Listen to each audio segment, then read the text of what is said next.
రైతుల ఇబ్బందులను ప్రభుత్వం వెంటనే పరిష్కరించాలని డిమాండ్ చేశారు బీజేపీ స్టేట్ చీఫ్ రామచంద్రరావు. అకాల వర్షాలతో రైతులు ఆగమవుతున్నారని చెప్పారు. వెంటనే ధాన్యం కొనుగోలును పూర్తి చేయాలని కోరారు. రైతు గోసా బీజేపీ భరోసా కార్యక్రమాన్ని రేపటి వరకు పొడిగిస్తున్నట్లు చెప్పారు రామచంద్రరావు. రైతులకు న్యాయం జరిగే వరకు బీజేపీ పోరాటం ఆపదని చెప్పారు. మేధావులు, విద్యావంతులు బీజేపీలో చేరాలని పిలుపునిచ్చారు రామచంద్రరావు. హుజూర్ నగర్ నియోజకవర్గం నుంచి మాజీ ఐఆర్ఎస్ అధికారి సుధాకర్ రెడ్డి బీజేపీలో చేరారు. కండువా కప్పి ఆహ్వానించారు రామచంద్రరావు. ఎలక్షన్స్ ముందు రేవంత్ రెడ్డి గారు అన్నారు, ప్రతి ఒక్క ధాన్యం కూడా కొంటాం, చివరి ధాన్యం దాకా ఉంటాం. మీరు వీడియోలు చూడండి, వారు అధికారం రాకముందు కేంద్రం మీద కాదు నువ్వు ముఖ్యమంత్రి అయినావు అని ఆ రోజు ముఖ్యమంత్రి చెప్పారు. ఇప్పుడు నువ్వు ముఖ్యమంత్రి అయినావు, నీ బాధ్యత కాదా? ఎందుకు రైతులు ఈరోజు మేము భారతీయ జనతా పార్టీ పోతున్నాం అని అంటే ఇవన్నీ కూడా మీరు బలవంతంగా రైతులకు సప్లై చేసి బోరీలో రైస్ మిల్లర్స్ దగ్గరికి మీరు సరఫరా చేస్తూ ఉన్నారు. డబ్బులు ఇవ్వట్లేదు, అమ్మాలి పైసలు కూడా రైతులే కట్టుకుంటున్నారు. ఇవన్నీ కూడా రాష్ట్ర ప్రభుత్వం చేయాల్సిన అవసరం ఉంది. కానీ రాష్ట్ర ప్రభుత్వము ఈరోజు రైతుల పక్షాన నిర్లక్ష్యంతో ఈరోజు పరిస్థితి ఈ విధంగా ఉంది. నేను రాత్రి వాన పడింది చూసినా, మనం మొత్తం రాష్ట్రంలో కూడా అకాల వర్షంతో కొన్ని చోట్ల వరదలు వచ్చినాయి.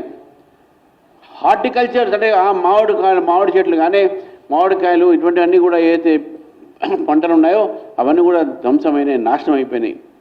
ఈరోజు మీరు లిఫ్ట్ చేయకపోతే ధాన్యం తడిచిపోయింది, దానికి మొక్కలు వస్తూ ఉన్నాయి, మొక్కిపోతూ ఉన్నాయి.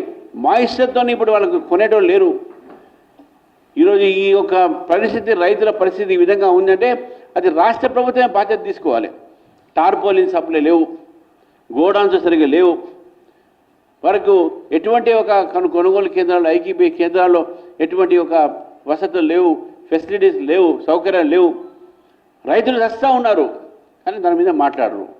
మేము బీజేపీలో చేస్తేనో రాత్రి అన్నీ మొత్తం కూడా బలవంతంగా దాన్ని అన్ని మీరు షిఫ్ట్ చేసే ప్రయత్నం చేశారు. మేము పోతున్నాం కదా, మా యాత్ర నడుస్తూ ఉంది. ఇప్పుడు కూడా ఎంత రైతులు మా దగ్గరకు వస్తున్నారంటే ఇవాళ లాస్ట్ డే పెట్టుకున్నాం, కానీ దీన్ని కూడా ఎక్స్టెండ్ చేయాలి.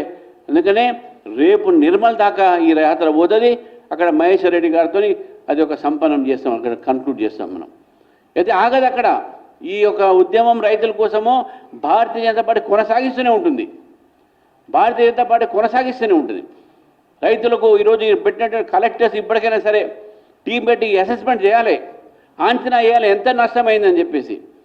ఎక్కడ ఏ రైతులకైతే నష్టం జరిగిందో ఆ అంచనా ప్రకారము రైతులకు వారికి కాంపన్సేషన్ ఇవ్వాల్సిన అవసరం ఉన్నది.